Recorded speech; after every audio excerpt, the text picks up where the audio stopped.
What is going on, guys? It is Bucky and welcome to your second intermediate Java programming tutorial. And in this tutorial I'm going to show you guys how to find characters and also substrings in a string. Sound awesome? I know, it does. So let's go ahead and get started and make a string. And I'm going to name my string S, and I'm going to set it equal to like Bucky Roberts. You don't need to spell it right, but just have a long string like that. Now, in order to find characters in a substring, you need, well, let's go ahead and make a system out println.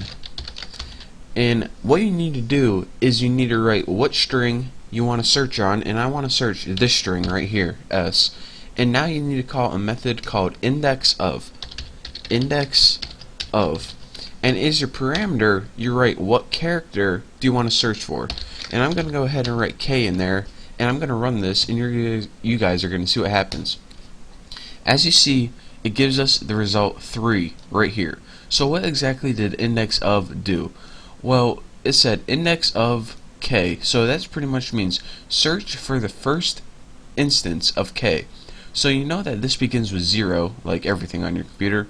1, 2, 3. So K is at 3 to begin with. So this pretty much means, like I said, search for the first index of K and return its placement. So it did, but you can also do other stuff than just put it. I don't know why they just didn't name it like search for or something like that, but they named it index of, so that's what it did.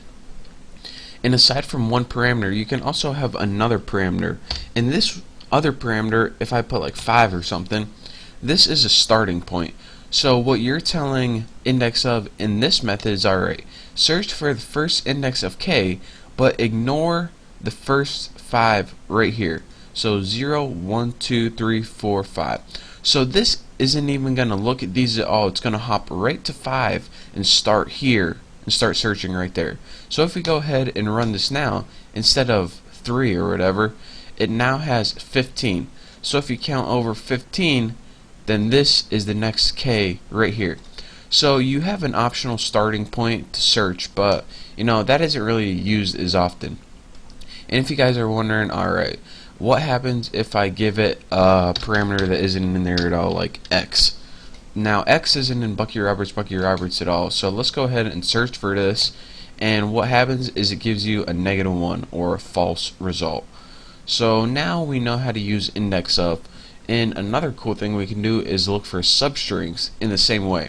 So instead of just adding one character, if you add your double quotation marks, you can add something like Rob. So Rob appears right here, and if you search this, it'll give you the starting point for this, which is 5. And we can see that in, let me scroll down, 0, 1, 2, 3, 4, 5. That's where Rob starts.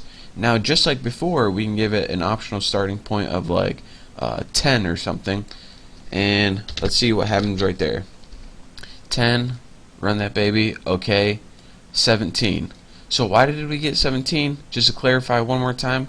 Well, it found this one at 5, but then it said, alright, I'm not even supposed to start right here. I'm not even supposed to start searching till like somewhere around here. So now that I begin here, the first one I find is at 17, so that's why it gave you the answer 17. So finding stuff in a string, easy enough. Let's learn some more stuff. And I didn't think I'd have time in this tutorial, but evidently I do. So let's go ahead and make a string, and let's go ahead and make 2. Let's go ahead and make like A, and set this equal to bacon. I said a lot of variables equal to bacon. And let's go ahead and add a space after this. And let's go ahead and put string B equals monster. So now we have a string that says bacon, and now we have a string that says monster.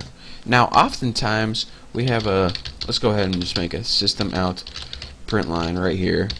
Now oftentimes we know that we can concatenate strings using something like this, A plus B. Now this output would give you obviously bacon monster right here.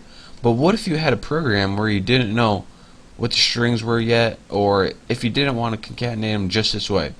Well, I know that this is pretty straightforward and easy concatenation, but there's also another way to concatenate strings, and you do this more often in programming, and you'll see this later on when we actually use it. It's pretty difficult to show you an example that's useful without building a huge program, but this is how you concatenate strings more often than not.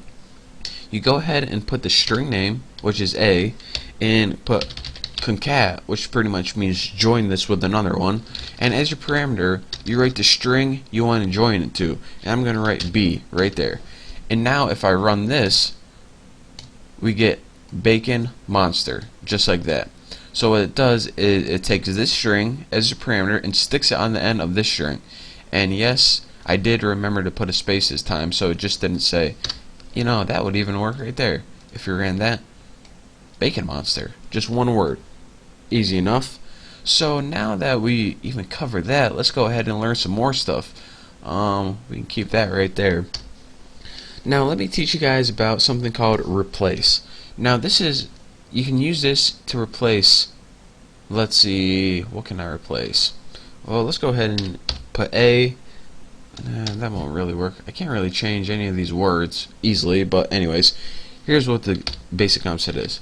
You can use a method called replace, and as your parameters for this, you go ahead and write what you want to replace in the string, and I'm gonna replace like bacon, and I'll just make it called taken or something.